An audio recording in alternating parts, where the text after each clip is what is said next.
All right. Hello, everybody. It's wonderful to see so many faces here. Midday here in New York, morning in the West Coast. It may be afternoon or even evening where you are. Thank you so much for joining us for this really important program at a really important time.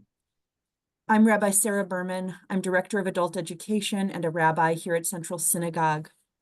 It is truly my honor to introduce you to our guests today. This is the most recent installment of our Israelis and Palestinians Pursuing Peace series, looking at questions of shared society, of coexistence, what the past and present look like, and what the future might look like. Today, we are hearing from our friends at Standing Together, Alon-Lee Green and Sally Abed. So I'm going to ask you to, as an initial question, to tell us a little bit about Standing Together and a little bit about how you came to this work. There will be a chance for other folks to ask questions through the program, so just leave your questions in our chat box, and my colleague Marina and I will pick those up and ask Alon-Lee and Sally. So welcome, Alon-Lee and Sally. Who are you, and what is Standing Together? Hello, everyone. Thank you, Rabbi, so much for the invitation and for the introduction and for everyone to joining us. I'm Sally Abed. Who are we? I am 32 years old. I live in Haifa, I am currently in Tel Aviv in our offices, which are bustling right now. I wish I could take the computer and show you what's happening in our in our center right now, who's opening up. Maybe we'll do that at the end. I am a part of Standing Together for the last 6.5 years, 7 years, part of the national leadership, as well as luckily, I'm also part of the staff. I get paid to do this, which is very, very lucky. Standing Together, really, I joined it at a very difficult time in my life. I think everything is relevant right now, but looking at it, it was really, up until then, one of the most challenging times of my life politically, as a young Palestinian moving to Tel Aviv, living in Jaffa, working in Tel Aviv. I actually studied in the US, in the United States. That's where I finished my bachelor's degree, and I came back here very politicized, very fueled, very, inspired to connect the struggles, to fight, for women's rights, for LGBTQ rights, for climate, and connect all of that as a Palestinian to the occupation, to equality, to freedom. And I came back here, and it was extremely difficult to be faced with a rather limited space to act as a Palestinian, but also as a Palestinian who wants to take responsibility over the society that I live in, and not just as a Palestinian, and actually demand an equal partnership, an equal ownership over this place. And not reject it as my mere oppressor, but actually see the Israeli society as the potential and necessary partner for me towards the struggle to end the occupation, towards peace, and towards equality and social justice. That's what Standing Together is. Standing Together is a movement. We are the largest Jewish Arab grassroots movement in Israel, and we were built under two main assumptions or two main fundamentals. The first one is the fact that we need to build a new political story, a new current, a new kind of way that we look at our politics and that we look at our reality, understanding that there is a majority of people that live here that consists of both Palestinians and Jews who share the interest in peace, in equality, and in social justice. and that we need to create that new collective, that new political protagonist, and we need to speak on behalf of it. And that requires building the necessary leadership that does that, and the necessary public narrative. The second thing that we are based on is the fact that it's not enough to simply mobilize people and tell this kind of new story. We also need to organize people. We need to methodologically build the sustainable power for change through movement building. And Standing Together today, as we said, is the largest movement that does that. And in many ways, we saw that as well during the war since October 7th, and how luckily we were very, very well positioned to react very quickly to our extremely tragic reality as both joint leadership across the country, but also be able not to only de-escalate and maintain our solidarity, maintain our communities, maintain our togetherness, but also act together towards change and mobilize, have mass mobilizations around ending the war, around ceasefire, around hostage deal, but also around a permanent peace for everyone. That's what we've been doing for the last 8 years, and we're more than happy to tell you later in a bit, but I will let Alon-Lee introduce himself. Thank you, Sari. Hi, everyone. It's our evening, so good evening. So my name is Alon-Lee Green. I'm the national co-director of the movement of Standing Together. Together with Sally, part of its national leadership. And I've been doing the work of organizing and mobilizing people around issues of workers' rights and peace and equality for almost 20 years now. I'm 36, but I started at an early age. But everything I did prior to Standing Together was very different. I've participated in many demonstrations before. I took part in many campaigns before, but nothing I did was adding up, to a political power, to something that is a part of a process, to something that is collecting and gathering people for a long-term process of change. And I think that a lot of what we felt when we, the group of founders of Standing Together, what we felt was that it is impossible to do what we do just to check it and say, we said the right thing, we were on the right side of history, we tried.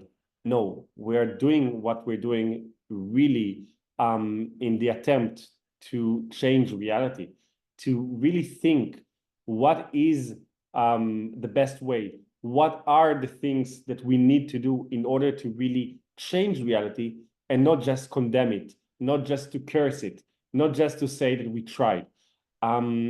We are talking right now in what is for sure the worst time in the history of this land, in the modern history of this land, maybe. It is month of killing and destruction and dehumanization of people that live on this land. It is extremely challenging to see our government telling us that it's us or them, referring to the idea that if we want to live freely and securely on this land, we need to oppress them, we need to deport them, we need to kill, we need to build walls, we need to send our soldiers. And I think that what we are doing right now is fighting the best fight we can over an alternative idea, an alternative vision, an alternative existence to this land, to this, millions of people that live on this land. So Standing Together is not only an idea of equality, of freedom, of peace for all the people that live on this land, but it's also a way of trying to look at the reality and to believe that there is a way to transform it, to change it, and to create a reality that is better to the vast majority of the people that live on this land, while right now, only a small minority benefits from the reality exactly as it is today. So our movement is a movement of both Palestinians and Jews that are fighting together for these causes, but not only fighting or talking about coexistence or talking about partnership, but actually we need to have in order, and it might sound dramatic, but I think it's completely true, in order to survive, because we came to this moment. It's either we turn things and go in the other direction, or we will just not survive.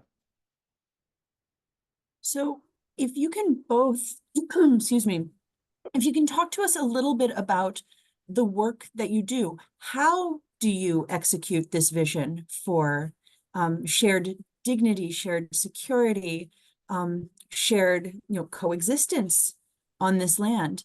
How do you do this work? What does it look like on the ground? When we're asked this question, I'm like, easy, 3 steps, just to make it. Yeah, it sounds super easy. It must be. I'm sorry I laugh. I just lately I find myself laughing more at inappropriate times. It's just it's a lot. It's a lot. There are many facets, there are many layers of understanding what we do. Obviously, we talked about building a new political current and shifting the paradigm in many ways, and shifting the paradigm historically, whether it was for women, whether it was for Black people, whether it was for different marginalized communities, whether it was for the LGBTQ community, and obviously for the indigenous and for conflicts in general. It's a complete paradigm shift that is also a continuous work, right? It's not like we understand and have the complete understanding and steps, of how do we achieve just peace right now, where everyone is free and equal and prosperous. We don't know how that looks like. In many ways, I don't think people know before it actually happens. Our main role right now is to build the political will within the Israeli society to demand an end to this eternal war, to this policy of eternal war, to this I think the majority of the Jewish Israeli public has been only presented with one option: the necessity of a violent military control, that not only is catastrophic, and that is an understatement, to the Palestinian people and to 20% of the Israeli society as well, through persecution and systemic discrimination and inequality and democratic deterioration within Israel. It is also has been proven to be catastrophic for the Jewish public and the Jewish Israeli society. And we need to be able to provide them with another option that they can choose from, right? And that's one of the ways that needs to be happening. And to do that, to be able to provide a new option to people to choose from, you need to mass mobilize. You need to have a movement. You need to have a coherent movement that you see retroactively. If we really look at changes throughout the world, there were movements that did that. There was an ecosystem. Obviously, a movement is not one person. It's definitely not one organization. It's a whole ecosystem that really was subscribed to this new common sense, that subscribed to this new paradigm. And it has to be through different institutions, different NGOs, different people doing different things. And I think what Standing Together is trying to do is provide this option, not only to the public, but also to this ecosystem. And that might sound very unclear, but it is such, and we see it. We see how, people are usually very surprised by the influx of people that are coming to standing together. And they're like, it doesn't make sense. If you really look statistically right now, people are actually quite despaired. They're actually quite, they've given up. People have given up, both on the Palestinian youth in Israel and Jewish youth in Israel. They're like politically orphaned, right? Almost. There's this vacuum. And we say exactly because of this, people are coming. People are thirsty they want an option to actually prosper, to be able to imagine a future. And to do that, we do it in different ways. We do it through building this culture of solidarity through our community centers, through our communities, our local chapters, our student chapters, and our work on the ground every day. We have communities, we have 11 local communities, 12 student chapters. We are building local, actual physical community centers that are fostering this culture of solidarity, this political imagination of how it can be. And this takes really a lot of work of a lot of people on the ground on a daily basis. And I would say it's not just a movement of activism and activists. You are an elected city councilwoman in Haifa. That it is coming into the political realm through who communities are choosing to elect. So I think that's important for our community to understand about your work as well. Absolutely. Thank you for that. I think what we were able to create, and that's why I mentioned an ecosystem, Standing Together was able to incubate new kind of movements, like the movement that I am part of in Haifa, which is, one of the most prominent mixed cities in Israel, right? And we were able to, in many ways, create history by winning, building a grassroots movement during impossible conditions, impossible times, for the first time in history, led by a Palestinian woman, a joint slate led by a Palestinian woman, and actually get elected to office. I think it also speaks of the testimony of how this ecosystem, this kind of work also fosters modeling the kind of politics and the kind of partnership we want to see, which is extremely important. So your work has to have changed since October 7th. What has emerged in your work and in your life as the truly necessary message and action for right now? And how is that message and action being received by the public around you in Haifa, in Tel Aviv, in Israel, among Palestinian Israelis, among Jewish Israelis? So how has the message and action changed, and how is it being received? I will say that, of course, nothing has been the same after October 7th. Our work before was, yes, around equality, against racism, against the occupation, for Israeli-Palestinian peace, for the rights of all the people that live on this land.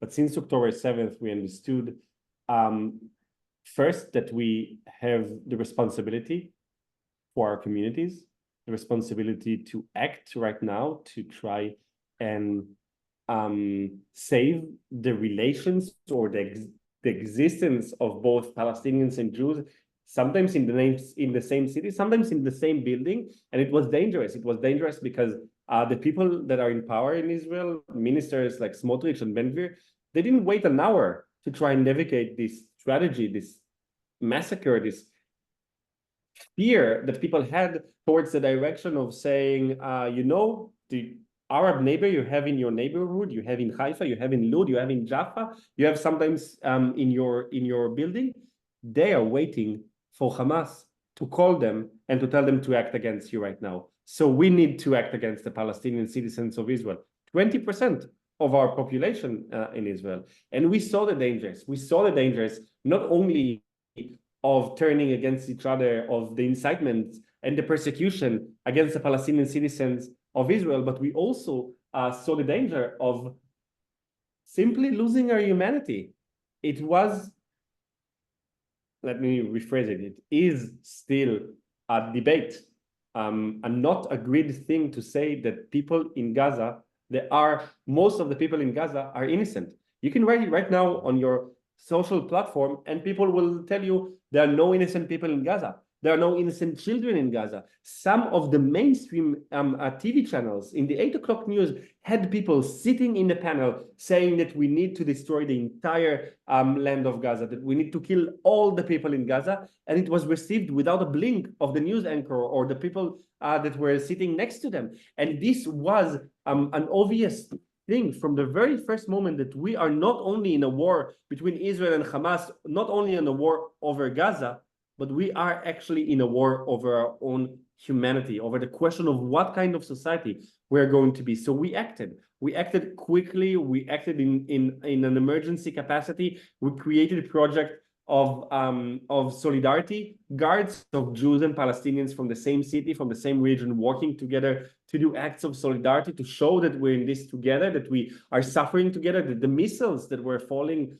on us in the beginning of the war are not discriminating between a Palestinian family or a Jewish family living in the same building or living in the same region. We show that the economic consequences or the social consequences, or in the hospitals or the schools, that we are dealing with it together. We did projects to try and support the Palestinian citizens of Israel that were persecuted because of their nationality. You could be a Palestinian, living in Tel Aviv even, writing on your Instagram, please save the children of Gaza, don't kill them now, they are not to blame for Hamas. And you got arrested by the police for supporting terrorism. And then, of course, 2 months after, in court, the judge will say there was no reason to arrest you. But who will remember that after 2 months that you were sitting in jail and waiting for your verdict? So we had a hotline. We had a lot of projects to support those people. We rallied. We started a campaign saying that don't hurt innocent people, that only peace can bring us safety, that the military solution is no solution at all, that even after striking Hamas, after trying to invade to Gaza, it will not bring back the hostages. We were the first political entity in Israel using the word deal, hostage deal. In the 9th of October, 2 days after the attack of Hamas, the massacre of Hamas, we called for hostage deal, and we said there's no other choice but to negotiate and to bring them home with a deal. Any other way will fail, and the only way to bring them to their families alive is by a deal. We did that not only because we felt that this is a moment to stand with solidarity or in solidarity with the Palestinians. We understood that this is a moment of the purest self-interest of Jews and Palestinians that are the Israeli society together to fight for the question of what we are going to become because of this dark moment, dark attack in our history. And we decided to act. And right now, 7 and more months after it all started, we gain momentum. We've grown. We are unfortunately, the only voice right now in our society that is organized, that is growing, calling for a permanent ceasefire, calling for Israeli-Palestinian peace, but also connecting it to the question that even before Netanyahu, even before October 7th, even before 2009 when Netanyahu came back to power, and even before 2023 when Netanyahu formed the most extreme government in the history of Israel with Ben Gvir and Smotrich, things were not good. Things were not the perfect Israel people are talking about and that we need to come back. It was a racist country. It was a country discriminating between groups inside the Jewish community. And yes, it was an oppressive country towards millions of Palestinians that are living under the control of the Israeli military, but are not the citizens of Israel. This is occupation. And in order for us, I'm talking as a Jewish person right now, to live in safety, we need to end this occupation. This is the only solution. The organization that you've put together and the place that you have created within Israeli society for these questions, for these statements, for these moral stances, I think we're on maybe their best view in the largest anti-war protest in Israel to date this past week. Can you talk a little bit about the message that you shared there for those who didn't already see the speech or clips of it online? And we'll try to share the video or the full video from Standing Together in a follow-up email to folks. But if you can share a little bit of the message from that event with us. Absolutely. That's such an important question. And I think, you know, as a movement who is trying to change the status quo, it means that we need to actually, we rely on people. We rely on people. And to do that, we also need to be relevant to people. We need to talk to people. And I think it must be trivial to say that, but it's not. Definitely in politics, I think it's very easy to condemn our very ugly reality, to condemn everyone, and to really condemn everyone who's not with us, who is condoning this, who is overlooking this, who is passive to this, who is feeling at best despaired and neutral, and at worst, obviously, kind of justifying what's happening. And as a movement, we believe that the most radical thing movements can do is take responsibility over the society they want to change. And to do that, they need to also be relevant to that society. And to do that, you need to deeply understand what is the need. What is the need? And I say that, I don't say that lightly. As a Palestinian, you asked Alon-Lee before, but what changed? And, it was very clear for me, the complex mission that I have as a Palestinian in Israel, to lead an anti-occupation movement, anti-occupation efforts within Israel. It was always, very clear to me, the complexity of that. And I do think that this complexity has obviously intensified over the last 7-8 months. With that being said, I think one of the most important messages that I was able to relay to the thousands of people that were listening to me is the fact that I see them. And that's not easy. I think being leading the vision that we are leading means that you have to create a completely new collective while enduring the hegemony, enduring the power differential, and enduring your own oppression and your own inequality and your own trauma and my own collective trauma with what my people are enduring right now, especially right now, but for the last decades. And the main message was that we are being lied to. We are stuck in this cruel delusion that it's a zero-sum game. And the real option, we are at this historical junction where the real option is that the majority of us actually share the interest in ending this eternal war and towards peace and freedom and equality for all. I think the message that's the main message. That's the main thing that we all, very, very simple facts, simple truth that we need to understand, while not underestimating or undermining the disparity, not undermining the disparity, the huge disparity in the cost that we are paying as Palestinians.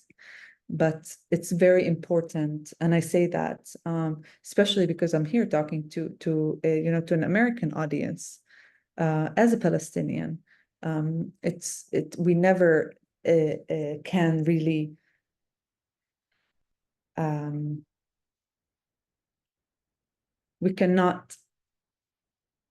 we have to hold the fact that everyone is paying a price, no matter the difference. Everyone's paying a price, and therefore everyone will benefit from changing the reality.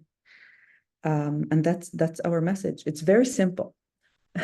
It's very, very simple, but usually, these shifts in people's consciousness and how we can actually do it is we just need to be relentless about it, and really just being relentless about it, and work to convince as many people as possible to do that, to create that critical mass of people who believe in that, who truly internalize that and believe in it, because we truly believe it's the absolute truth. What really stands out to me is that, similar to the other organizations we've had and individuals we've had speak with us in this series, from Combatants for Peace, from the Parent Circle, from Women Wage Peace and Women of the Sun, from the Rossing Center for Education and Dialogue, you are rejecting a message, a platform, and language of fear. What you are doing is embracing a message of humanity. And that is, it stands in such contrast to so much of what we hear as reported by the media, whatever the media's political leanings.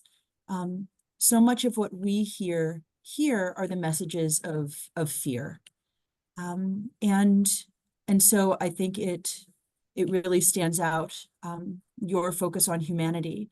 In this speech that you gave before this rally of thousands of Israelis, I should say, this isn't a group of foreign folks coming in and with a lack of understanding of the situation and of the community. This was a rally full of thousands of Israelis. And what you said to them was a passionate rejection of hate and injustice. And you set a clear vision for a future of shared equality, of shared security. And you used the word, in translation, what we would hear as flourishing, a way of growing together. So what needs to happen to make this vision of coexistence and a shared future possible?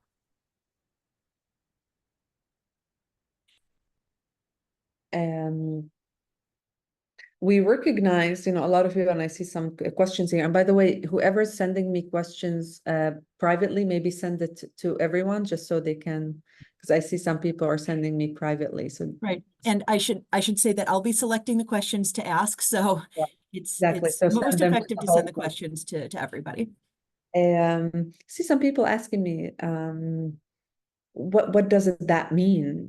How is this going to look like, or how are you going to build that within the Palestinian society, right, in the West Bank or in Gaza, or even the Palestinian society here in Israel? And our goal as a movement is not only one that is more realistic, of understanding that we can only take responsibility over the society that we live in and the institutions and the semi-democracy that we live in. It's also because we understand the hegemony and we understand the responsibility of the Israeli public towards ending this reality. We understand that, as we understand that the Israeli state does have the upper hand. We need to understand that. We need to understand that, people, oh, what about Hamas? And what about, a Palestinian state? And what about the political will of the Palestinians? And I'm like, first of all, most Palestinians, it's safe to say that most Palestinians have the political will to end the military control of a foreign country over them. That's safe to say. But we also need to understand that, the reality that we see in the West Bank and in Gaza is actually fostered and engineered by Israel, and in many ways by other foreign countries that at best have overlooked the fact that any moderate leadership in the West Bank has been either assassinated, exiled, or incarcerated, for the last couple of decades. And that for the last 17 years, Benjamin Netanyahu and his government have only exclusively talked to Hamas while completely overlooking and almost boycotting the Palestinian Authority. And we need to understand these things. We need to assume responsibility over the government that has the control, that has the military control, but also the political control and the economic control over the situation. Does this relinquish other conversations about what needs to happen beyond? Absolutely not. But we need to understand that our goal right now is to build the political will within the Israeli public that can demand from the political leadership, our political leadership, to actually create the necessary conditions to even start talking about a different future, a different conversations, the real political intentions to do that. And I think that's the first critical step that we need to do. And that's what we are consumed with. I'm going to be very honest. And I'm going to be, we are consumed with building that kind of political will within the public to create the leadership. And you might ask us, oh, what does this look like? 2-state, 1-state confederation? I don't know. But I'm going to be very honest with you, they're amazing, different think tanks and academics that are talking about these different feasible, solutions. But unless we build the political will within the Israeli society, assuming and understanding the hegemony and the control, then we're not going to go anywhere from there. And that also goes to understanding that a lot of the people abroad right now completely overlook the Israeli public. They're like, oh, it's just this one blob of fascism and oppressors and occupiers, without really understanding, first of all, the problematic outlook into that of, there is a society, there are people with aspirations, with interests, with fears. And no, most of the Israeli public is not benefiting from the occupation. Yes, they are benefiting compared to other groups within Israel, and they are getting, a different, let's say, a better treatment, better citizenship, better rights. But let's not forget that the reality today in Israel does not serve the majority of the Israeli people. And two, it's strategically catastrophic for the fight for peace and to end the occupation and for Palestinian freedom, if we don't take into account the Israeli public. And I think that's one of the things that we are also trying to work on, within Israel. That's our relentless mission, but also this is the main message that we are sending abroad in hope to impact that kind of conversation abroad. So the world is not isolating the people that live in Israel, both Palestinian and Jewish. I'm going to ask a couple of our community questions before I end with my own final question. There are a lot of questions swirling around violence, how you respond to, react to those on any side whose main political tool is violence, how you react or how you would like to see Israeli society react in the wake of violence that is meant to push people willing to join coalitions apart from one another into their own sides.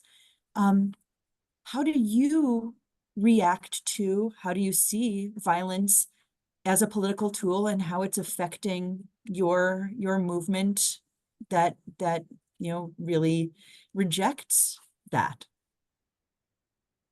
As you say, we reject it, and we understand that violence will not solve anything, and we also condemn, of course, any attempt or act to hurt innocent civilians, innocent people. And we, of course, understand that the crimes against humanity Hamas committed on October 7th are something that not only are immoral, not only created such deep sorrow and grief and trauma and fear, they also created grief and sorrow back on the Palestinian side, and they fed a terrible circle of violence. But as a movement, we also understand that there is a very peculiar way to look at violence and to label it as violence only when it comes from one side. We understand, being part of the hegemonic society directly, that holds the power of an army, the power of a state, the power of sending soldiers and having jets and having tanks, that we have a monopoly over violence, that we are allowed to do things, and then people will not ask, wait, but what about their right to defend themselves? Of course, people will ask on October 7th, do Israelis have the right to defend themselves? And I will answer, and we will all say, yes, we have the right to defend ourselves. Yes, we can't not defend ourselves in front of these atrocities and attacks and attempts or real, success to murder us. But what about a child's right in Rafah to defend themselves? What about Palestinians living in the West Bank for decades, having to deal with not only settlers' violence, but also soldiers from what for them is a foreign country, sending their army to their villages and towns? Do they have the right to defend themselves? Do we talk about this right of people to defend themselves? Alon-Lee, what it Yeah. sounds like is that you are saying that violence is understandable on every side. Is that what you're saying? Not exactly the opposite. Okay. What I'm saying is that we need to oppose violence whenever it arises, not to be discriminative and say only we oppose this violence. We need to understand that the nature of militarily controlling people is a violent nature. And the only way to end this reality is by ending the occupation and achieving a reality where we are all safe. And yes, it means that we all have the right to live safely and to defend our lives with, and this is the answer, peace, with ending this reality and achieving a completely different reality where we are all living in peace, in equality, and independence. And I think that the message that I gave, that I understand that can be might be tough to some of the ears, is a message of understanding that we need to shift the power dynamics into a dynamics of isolating the extremists that do not exist only on one side, exist also on our side, and both of them are feeding each other. Yes, Netanyahu and Smotrich have even said it openly. Hamas is an asset. Hamas is valuable to us. We refuse to talk with the moderate Palestinians, and we actually prefer to talk with Hamas. And only if we are able to isolate those extremists, we can build a path towards peace, towards a real a life where we are all safe. And this is what we suggest. We suggest a path with no violence and no war and no occupation. And we understand that as long the current path of war and occupation, and by the way, I saw people ask, what do you mean occupation? Occupation is merely the reality where people live under military occupation without being citizens of the country that controls them and without having rights, basic human or citizen rights to vote, to get elected, to move freely, to be, I don't know, let's say Palestinians want to say, we build a power plant now. They're not allowed to. Who is not allowing them? Israel is not allowing them. This is the occupation. And you can understand the implications of that. So as long as this path continues, we all will pay the price of violence. Turning from violence as a political tool to political will, you are both Israelis. You both work within Israeli society to build your coalition that hopefully will lead to political change, to build political will within Israeli society. What about within Palestinian society? Is there a standing together equivalent, standing together chapter?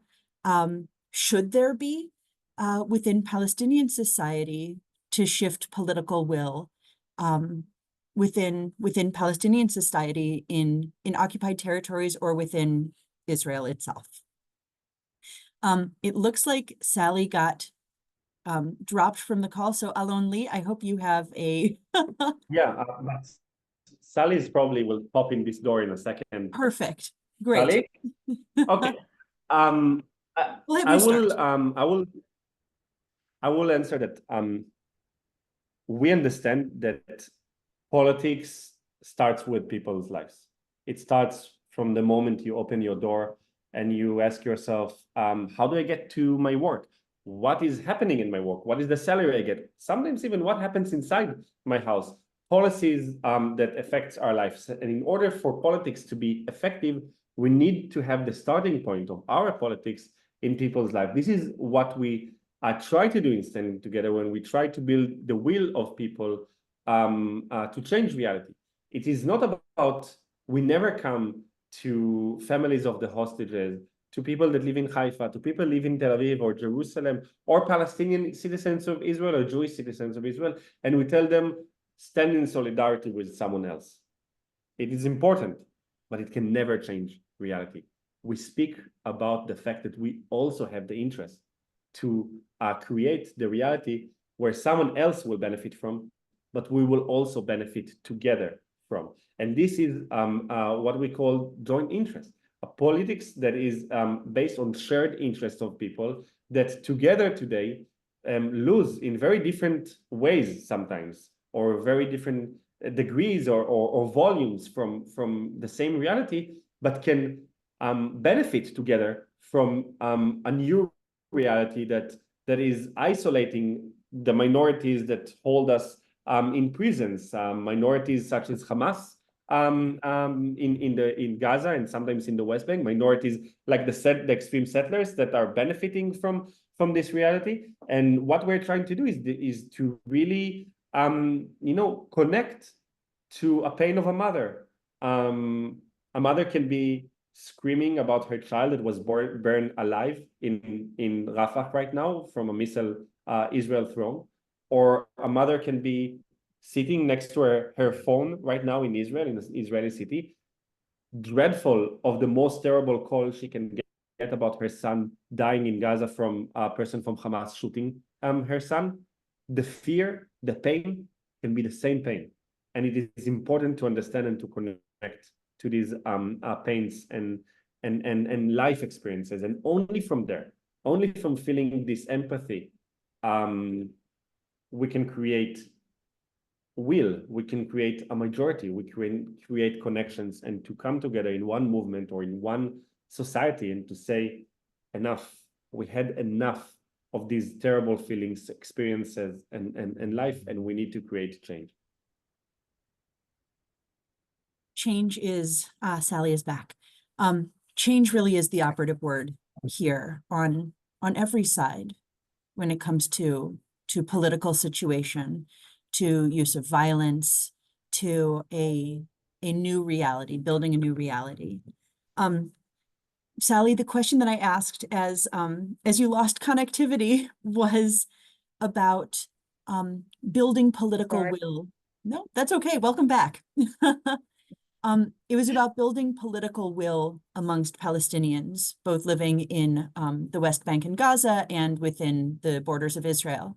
Alon-Lee gave us a great answer, and we're happy to stick with that unless you wanted to weigh in on that question as well. You know, is there a movement like Standing Together within Palestinian society, or should there be? There definitely should be. I think the question, is there something in there, is a bit unfair. It's a bit disconnected. It doesn't take into account, it's like, oh, in Gaza, people ask us here, why are people in Gaza not protesting against Hamas right now? And I'm like people are, in tents under bombardment, starved. Like, you want them to mobilize and to, we are here in a society that is much more, democratic and definitely has much more rights, and we are still barely, able to mobilize and definitely not take down, a government that is led by some openly fascist politicians. So like, and I think we need to understand the hegemony. We need to understand the power differential. Is it needed? Absolutely, absolutely. And I do think that we need through the movements as well abroad and what is happening with the rise of the movement. It definitely has become a global issue, right? It doesn't only concern Palestinians now, and we see that a lot of people of color and a lot of the global community is also rising, and it is part of the conversation. And obviously we can be critical about some parts, some fractions of that movement, and we can also be very validating of much of the truth that is being told there. At the same time, I do think it does hold some kind of responsibility to understand what needs to happen on the ground. And how, Palestinian diaspora and Palestinians in Israel, I ask myself all the time, how can we as a society that does have some kind of space to act and to imagine and to build the political modeling, of what it looks like, what Palestinian leadership looks like, what Palestinian aspiration look like. I do think that it does need to come after a lot of healing,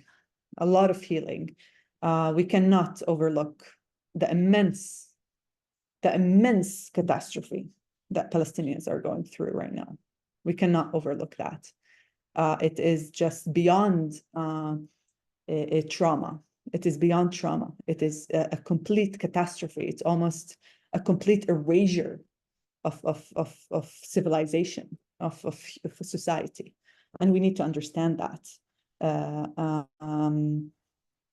while also understanding how we can move forward from healing to reconciliation and to rebuilding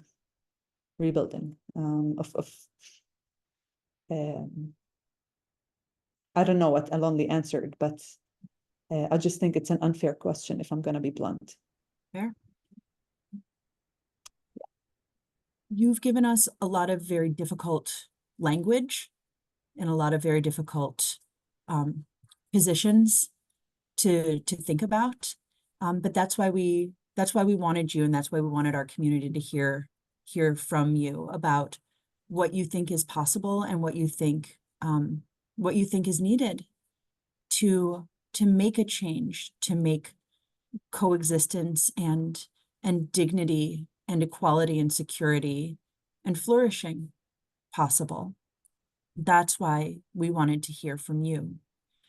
And so, since we in this room cannot today come up with a plan for the day after, instead I'm going to ask you from the perspective of today, of 1 week shy of 8 months since October 7th, since this flaring of violence, of indignities, of hostages who are still not home, and death and destruction in a scale that most of us cannot even imagine.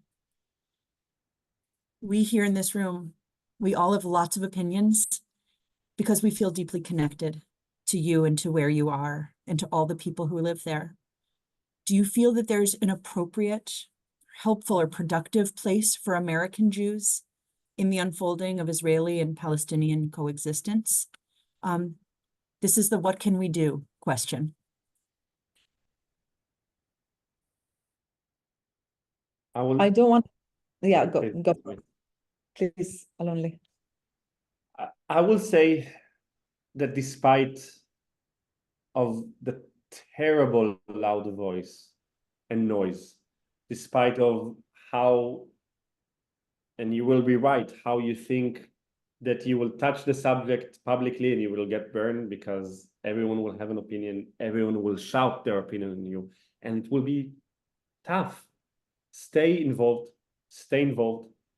but remember to focus your involvement around the desired reality, the solution you want to say. And we suggest that this solution, and I think all of the people in the room will agree with this, a reality where all the people that live on this land, the 7 million Jews and the 7 million Palestinians, that none of them is going anywhere. All of them will live in equality, in dignity, in freedom, and independence. If we can agree on that, we can focus our attention and our efforts around that. And then you can do a lot of different things. You can call for ceasefire, it's a desirable thing. You can call for bringing back the hostages, it's a desirable thing. I will say, even call to condition the aid to Israel as long as Israel continues to, the formal Israel continues to do what they do. It's a desirable thing. But let's focus on the fact that we need a different reality. And in this reality, all people should have the same rights, the same freedom, and the same independence.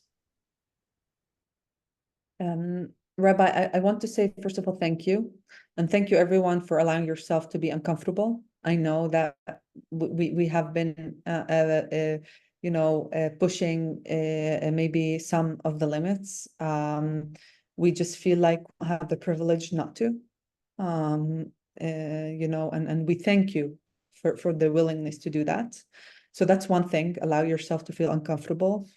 Allow yourself to be triggered. Allow yourself to, maybe disagree, but also understand, the nuances, that the need for nuance, conversation, for a complex conversation in this.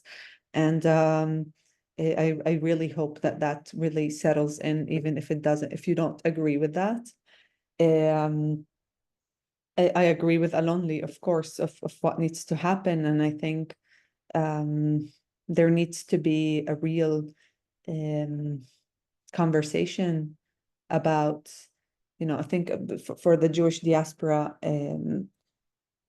obviously the one that has more affiliation, with the Israeli state. I think a lot of the times, people are like, oh, but what about a state? What about a state? What about a state? And I'm like, the average Jewish Israeli is less safe than the average Jewish person in the US. And I think that's something to talk about. So that's something to think about. When you talk about a state, you need to also ask what kind of states. And that's just, that's just, for as a Jewish diaspora, right, who has the interest.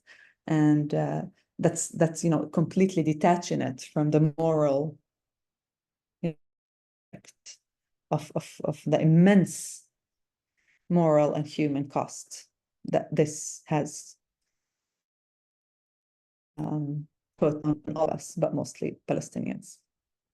And I think that's something that we are really at that historic junction where we really need to ask ourselves very difficult questions, and just hold the very, very assumption of what Alon-Lee talked about. We're here. This is where we are. Or 7 million Palestinians here and 7 million Jews here, sharing this tiny land. Where do we go from here? And it needs to be a place where we're not only coexisting, by the way, not only not killing each other, but a place where we're prospering and flourishing. Thank you both. Thank you to everybody who showed up for this conversation. We really appreciate all of your time, but especially Alon-Lee and Sally. You, before we logged on, you said that today already felt like it had been 7 months long. And we so appreciate you joining us in the evening where you are, and really taking the time and the care to talk with us. Thank you. Thank you all for joining us, and an early Shabbat Shalom. Thank you so much for having us.